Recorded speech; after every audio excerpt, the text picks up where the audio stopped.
en Afrique, au sud du Nigeria, la province du Biafra a fait sécession.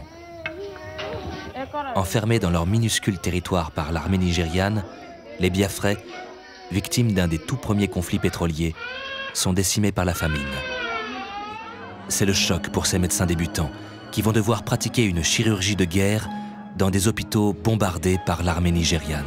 On a commencé à se dire, mais le monde n'est pas au courant de ce qui se passe ici, c'est dramatique. Bernard Kouchner était issu du journalisme médical. Et donc, il était très pour rentrer et puis alerter le monde. Max Récamier et Bernard Kouchner publient un article dans Le Monde. Ces Biafrais, comme ils se baptisent eux-mêmes bientôt, transgressent, pour la première fois, le devoir de silence inscrit dans la charte de la Croix-Rouge internationale. Ce sera l'acte fondateur d'un nouvel humanitaire, contestataire, que MSF incarnera plus tard. À l'origine, un appel de la revue médicale Tonus. Les journalistes Raymond Borel et Philippe Bernier cherchent des volontaires pour former une brigade de médecins qui irait au secours des victimes des grandes catastrophes. Les Biafrais, qui depuis de longs mois cherchent de leur côté à créer un groupe d'intervention d'urgence médicale, sautent sur l'occasion. Le 22 décembre, Médecins sans frontières est officiellement créé. Nous sommes un peu plus de 300 pour le moment, médecins, infirmiers, membres du personnel paramédical. Et nous sommes créés en association auprès de médecins volontaires pour les besoins de l'urgence. Allez aux côtés des malades. Allez là où sont les malades. Ça paraît banal maintenant. Mais à l'époque, c'était complètement révolutionnaire. Les frontières arrêtaient tout ça. C'est pas un hasard si nous avons appelé ça Médecins sans frontières.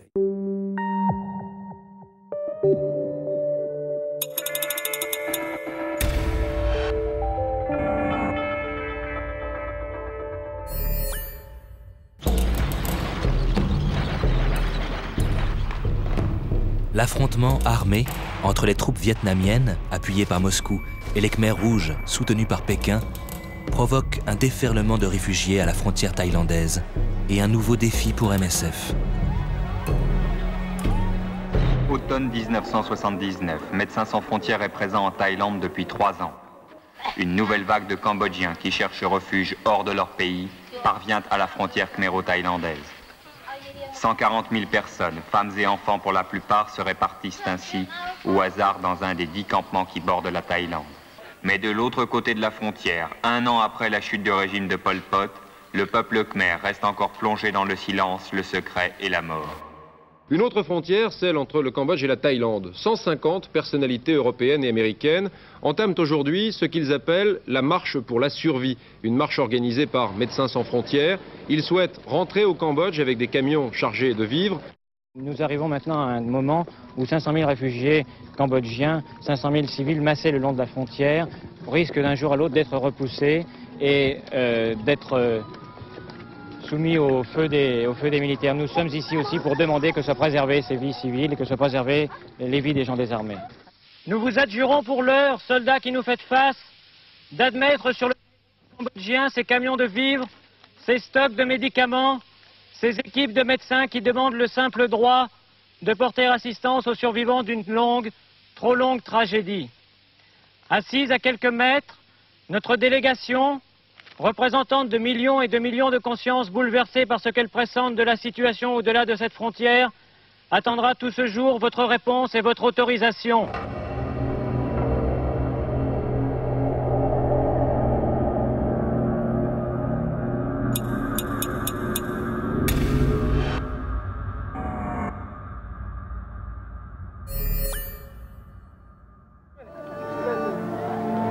L'Éthiopie, qui vit sous le joug d'une dictature communiste, est alors le théâtre d'une famine de masse. Le matin, c'était extrêmement difficile d'aller dans ce camp parce que on allait savoir le nombre de gens qui étaient morts dans la nuit. Et je me souviens très bien que c'est monté jusqu'à 100 personnes qui étaient mortes dans la nuit. Après une année de silence, l'opinion publique commence à s'émouvoir. Bon ben voilà, alors au nom de mes camarades et moi-même, je suis très heureux et très fier de vous remettre ce chèque de 10 millions de francs. Vous ferez attention à ne pas le paumer, s'il vous plaît, ou alors assez près de l'Éthiopie pour qu'il le trouve. L'aide alimentaire arrive enfin. Mais au camp de Korem, les volontaires MSF se heurtent à des comportements incompréhensibles.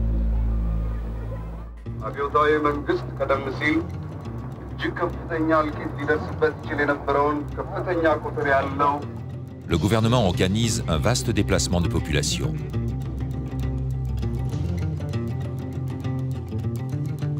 Un programme dit de villagisation, en réalité forcée, qui entraîne la mort de dizaines de milliers de personnes. Pour les organisations humanitaires, le dilemme se pose en termes simples. Se taire, rester et limiter les dégâts, ou dénoncer et prendre le risque de devoir quitter le pays. L'organisation humanitaire Médecins sans frontières est priée de quitter l'Éthiopie.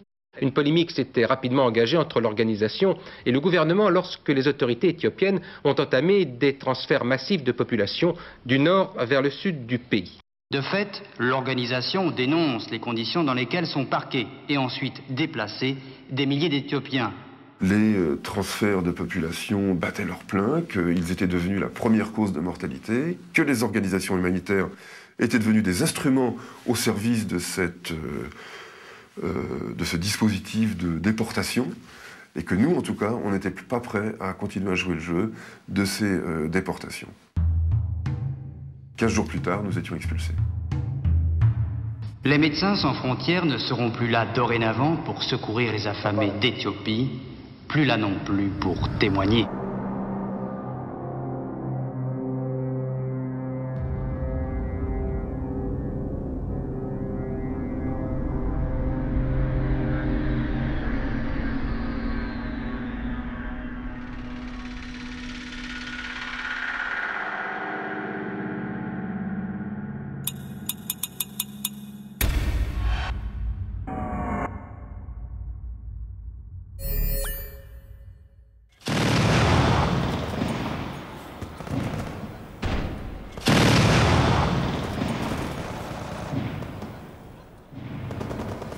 Une équipe MSF se débat depuis des mois dans une guerre oubliée, à Mogadiscio, en Somalie.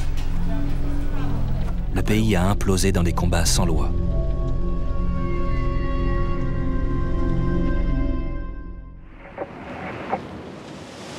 À 4h30, suivent les chars amphibies surgis de l'océan Indien, dont la progression n'est gênée que par quelques 200 journalistes de la presse internationale. Cette action humanitaire armée est saluée par le ministre Kouchner comme un fantastique pas en avant en direction du droit d'ingérence. Cette opération militaro-humanitaire ne fera qu'amplifier le chaos.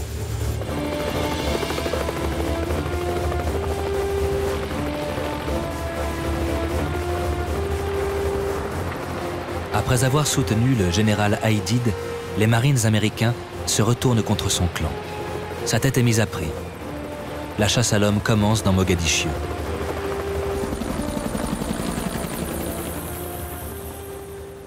À mesure que le temps passe, les Nations Unies sont devenues, au départ ils étaient militaro-humanitaires, disons, ils sont devenus de moins en moins humanitaires et de plus en plus militaro, si j'ose dire, avec toujours, bien entendu, l'étiquette humanitaire. Et peu à peu, dans les représailles contre les troupes du général Haïdid, représailles compréhensibles, ils s'en sont pris de façon indifférenciée ou pratiquement indifférenciée à la population civile et également au siège d'organisations humanitaires, à un hôpital dans lequel il y avait des malades et des blessés. Et je veux dire qu'en ce moment, je me sens plus menacé par les hélicoptères, par les troupes de l'UNOSOM que par quoi que ce soit d'autre. C'est quand même un comble.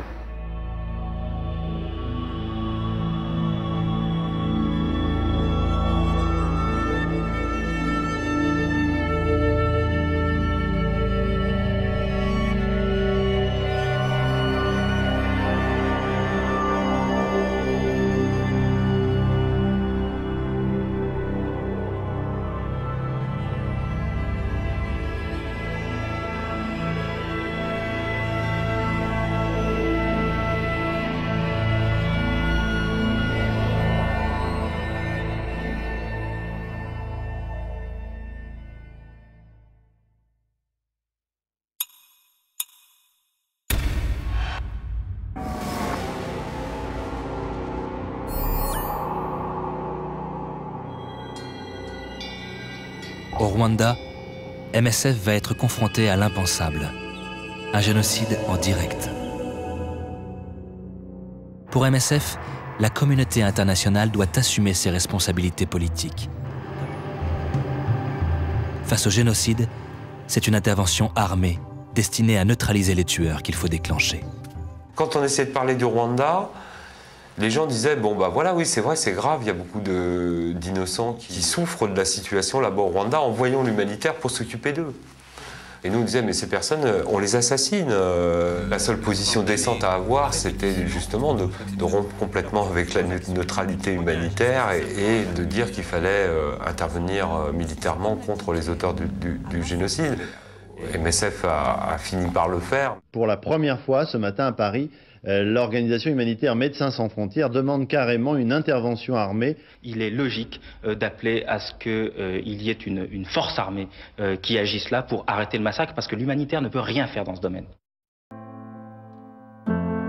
Les regrets, c'est le Rwanda.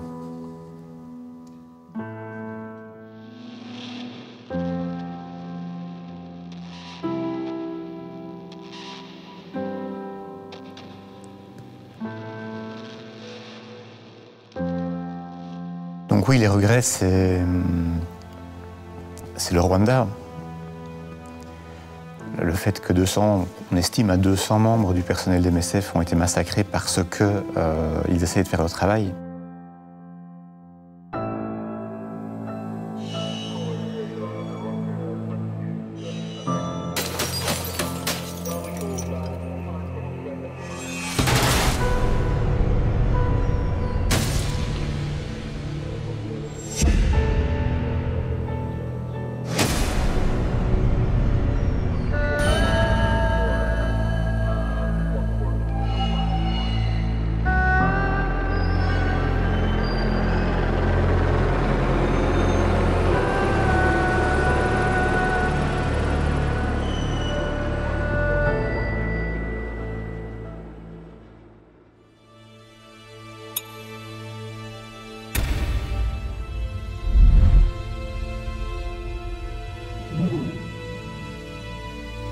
Le correspondant de la télévision bosniaque, Nino Katic, lance un dernier message par radio. Quelqu'un dans le monde pourrait-il venir voir la tragédie qui se déroule à Srebrenica? C'est un crime inouï. La population bosniaque est en train de périr. Qui est derrière tout ça? Akashi, Boutros Ghali ou qui d'autre? Pour Srebrenica, tout ça n'a plus aucun intérêt. Nino Katic mourra assassiné à Srebrenica. 11. jula 1995. godine u srpskoj Srebrenici. Uoči još jednog velikoga praznika Sivdahija, Turcima osvetimo na ovom prostoru. En direct, alors que des centaines de personnes se faisaient massacrer, en direct, on nous expliquait que tout allait bien. C'est du révisionnisme en temps réel, c'est un mensonge absolument monstrueux que nous ne pouvons plus accepter, que nous ne pouvons plus tolérer dans la mesure où aucune relation de confiance n'est possible avec de tels faussaires. Et ce que nous demandons donc, c'est la démission immédiate de M. Akashi, car ce qui est en jeu maintenant, outre la survie du reste des habitants de cette poche et de la ville de Goražde, c'est le sort des autres zones dites de sécurité.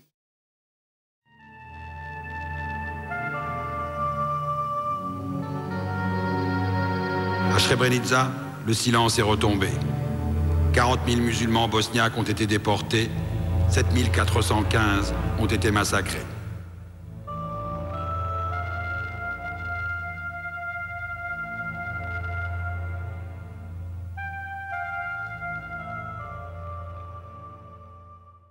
On voudrait que les gens demandent à leurs représentants, à leurs gouvernants, d'arrêter de mentir.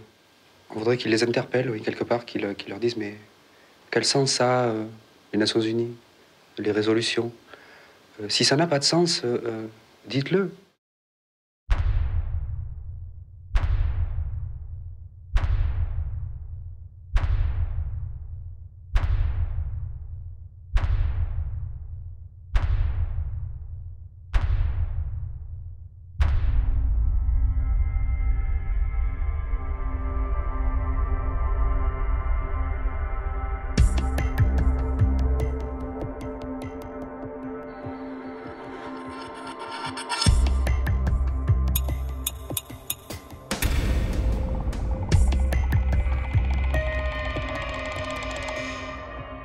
Il est 11 h vendredi à Oslo. Le prix Nobel de la paix est attribué à une organisation qui soigne dans l'urgence, sans discrimination et en toute indépendance.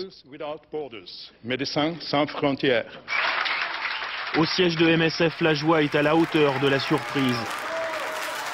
Si nous ne sommes pas sûrs que la parole sauve, nous savons et nous sommes certains que le silence tue.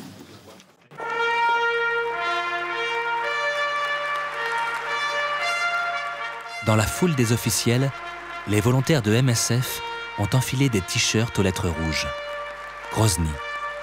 Ils dénoncent ainsi les bombardements de la capitale tchétchène par l'artillerie russe. The people of Chechnya, and particularly the people of Grozny, today and for more than 3 months, have endured indiscriminate bombing by the Russian army. For them, humanitarian assistance is virtually unknown. I appeal here today to His Excellency, the Ambassador of Russia, and through him to President Yeltsin, to stop the bombing of defenseless civilians in Chechnya. If conflicts and wars are an affair of the state, violations of humanitarian law, war crimes, and crimes against humanity apply to us all.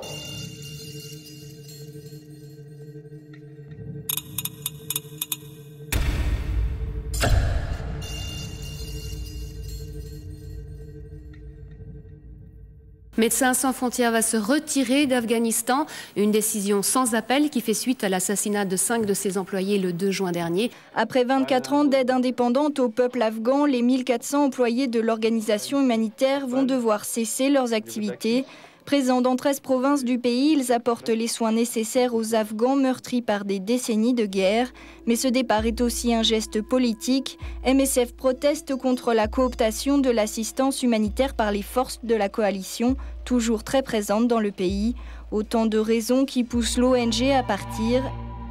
Une organisation humanitaire comme nous n'arrive plus à trouver sa place parce que la résistance irakienne ou la résistance afghane à l'occupation assimile tous les organismes d'aide internationaux à l'occupant et donc appelle à l'assassinat des travailleurs humanitaires aussi bien en Afghanistan qu'en Irak.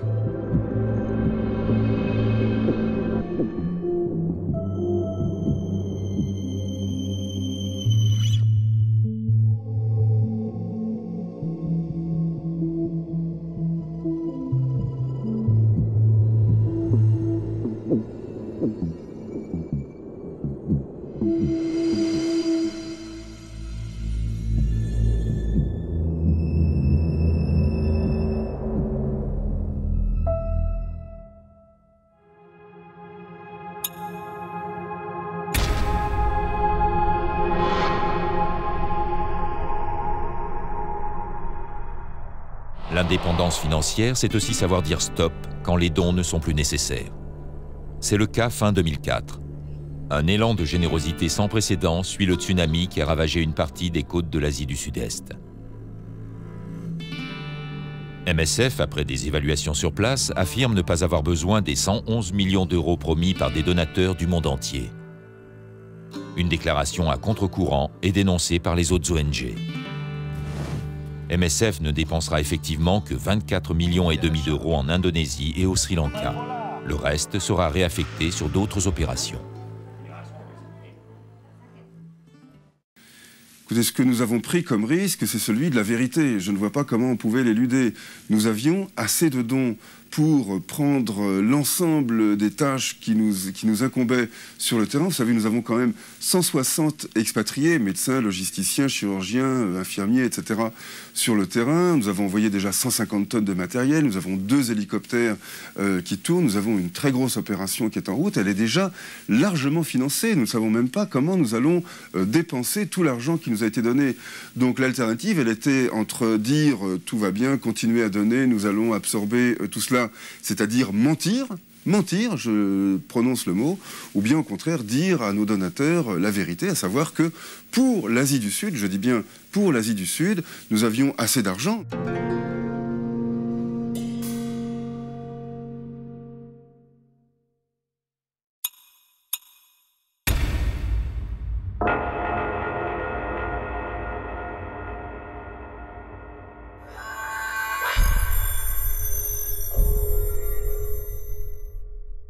Nous avons effectivement lancé une pétition internationale où nous demandons aux gens de venir signer pour nous aider à demander à Novartis d'arrêter ses actions. À cause de l'action que Novartis a intentée vis-à-vis de la loi indienne, il y a le risque que la production de génériques des nouveaux médicaments dans le futur soit vraiment mise en péril. Or, nous avons besoin de ces médicaments pour soigner nos patients.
Nous avons envoyé un total de 13 avions sur Haïti.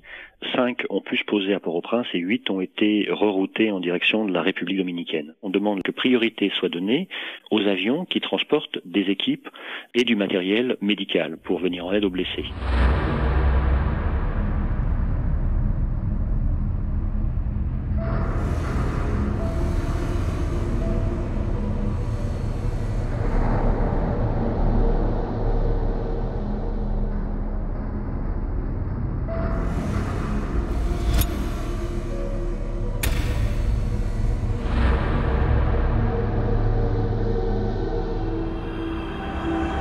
Ces images ont fait la une des médias européens.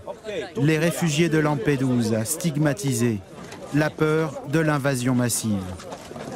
Ici, au centre d'accueil de Médecins sans frontières, vous ne les verrez pas. La peur d'être repérés par la police, la peur d'être expulsés.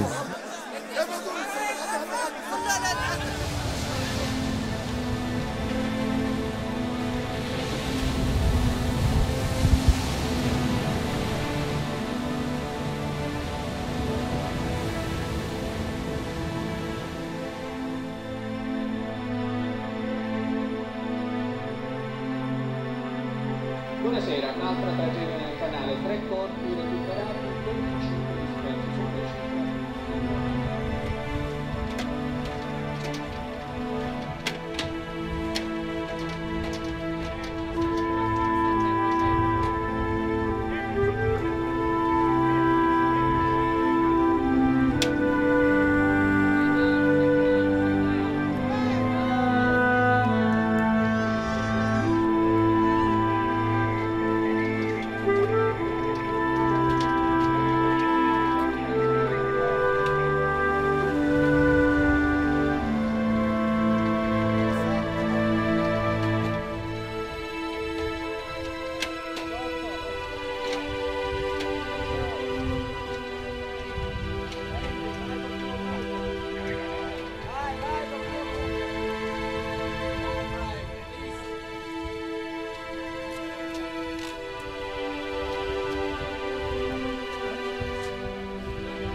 Russie.